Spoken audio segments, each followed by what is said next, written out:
আজকের রেসিপি রাজকীয় স্বাদে খিরসা পাটিসাপটা পিঠা, যা একটা খেলে মন ভরবে না, আরেকটা খেতে ইচ্ছে করবে। চেষ্টা করেছি খুবই সহজভাবে রেসিপিটি আপনাদের মাঝে শেয়ার করার জন্য। পাটিসাপটা পিঠা তৈরি করার জন্য প্রথমেই আমি একটা মিক্সিং বোলের মধ্যে নিয়ে নিচ্ছি 1.5 কাপ পরিমাণ চালের গুঁড়া, দিয়ে দিচ্ছি 1/3 কাপ পরিমাণ ময়দা, দিচ্ছি 2 টেবিল চামচ পরিমাণ গুঁড়ো দুধ।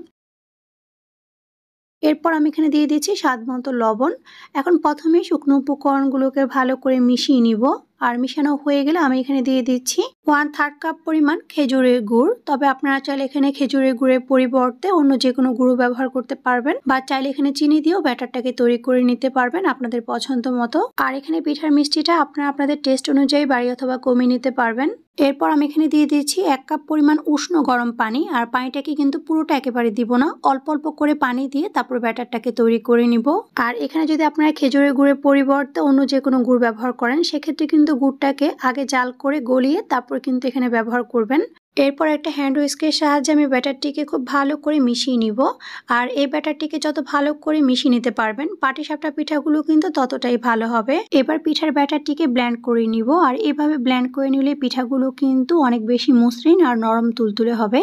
আমি 1 মিনিটের মতো পিঠার ব্যাটারটিকে ব্লেন্ড করে নিয়েছি। তবে আপনারা যদি এখানে পিঠার ব্যাটারটিকে ব্লেন্ড না করেন, সেক্ষেত্রে কিন্তু পিঠার ব্যাটারটিকে খুব ভালো করে ফেটিয়ে নেবেন। আমি যেহেতু ব্যাটারটিকে ব্লেন্ড করে নিয়েছি, তাই আমার এখানে পানি লেগেছে 1 কাপের মতো। তবে আপনাদের ক্ষেত্রে কিন্তু ব্লেন্ড না করলে পানির পরিমাণটা আরো বেশি লাগতে পারে। আমার এখানে পিঠার ব্যাটারটা রেডি হয়ে গিয়েছে। আর পাটিসাপটা পিঠার ব্যাটারটা কিন্তু এরকম পাতলাই হবে। এরপর আমি ব্যাটারটিকে একপাশে রেখে দিয়েছি। আর পাটিসাপটা পিঠার ভিতরের জন্য আমি এখন পুর বা খিসাটাকে তৈরি করে নিব। আর জন্য একটা প্যানের মধ্যে দিয়ে দিচ্ছি আগে থেকে জাল করে নেওয়া 2 কাপ পরিমাণ তরল দুধ, দিচ্ছি 1/3 কাপ পরিমাণ গুঁড়ো দুধ।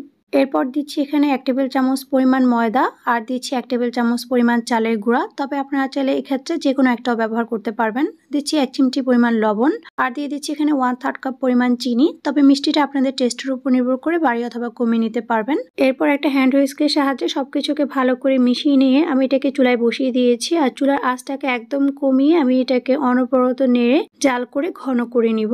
খিসাটা যখন ঘন হয়ে যাবে, তখন আমি চুলাটাকে বন্ধ করে দিয়ে খিসাটাকে চুলা থেকে নামিয়ে একটা বাটিতে রেখে দিচ্ছি, কারণ এটা ঠান্ডা হয়ে যাওয়ার পর কিন্তু আরো অনেক বেশি ঘন হয়ে যাবে। এখন আমি পিঠাটাকে তৈরি করে নিব। আর এর জন্য চুলায় প্যানে সামান্য একটু তেল ব্রাশ করে নিচ্ছি। তেলটা ব্রাশ করে নেওয়ার পর এখন আমি তৈরি করা ব্যাটার থেকে কিছুটা পরিমাণ ব্যাটার দিয়ে ব্যাটারটাকে খুব সুন্দর করে গোল করে ছড়িয়ে দিব। চুলার আঁচ কমিয়ে পাটিসাপটা পিঠাগুলোকে বানিয়ে নেবেন। এর ফলে পাটিসাপটা পিঠাগুলো অনেক বেশি মসৃণ হবে। আর পিঠা রুটিটা যখন হয়ে আসবে আর উপরে কিছুটা ড্রাই হয়ে যাবে, তখন আমি এর উপরে তৈরি করে রাখা খিসা থেকে কিছুটা পরিমাণ খিসা দিয়ে দিচ্ছি। আর খিসাটাকে দেওয়ার পর আমি এখন রুটিটাকে ফোল্ড করে নিব। শীত মানেই হচ্ছে নানা রকম পিঠে পুলির আয়োজন। আর এই পিঠে পুলির আয়োজনের মধ্যে পাটিসাপটা পিঠাটা কিন্তু অনেক বেশি জনপ্রিয়। একবার হলো বাড়িতে এইভাবে রাজকীয় স্বাদে পাটিসাপটা পিঠাটা বানিয়ে খেয়ে দেখবেন। একবার বানিয়ে কাউকে খাওয়ালে সে কিন্তু সারা জীবন আপনার এই পিঠার স্বাদ মনে রাখবে। তৈরি হয়ে গেল খিসা দিয়ে সহজ পাটিসাপটা পিঠা। আর এই পাটিসাপটা পিঠার রেসিপিটি যদি আপনাদের কাছে ভালো লেগে থাকে, তাহলে অবশ্যই আপনাদের ফ্রেন্ডস ও ফ্যামিলির সাথে শেয়ার করবেন। আর এরকম আরো অনেক সহজ ও মজার রেসিপি দেখার জন্য অবশ্যই পেজ ও চ্যানেলটিকে ফলো দিয়ে সাথেই থাকবেন।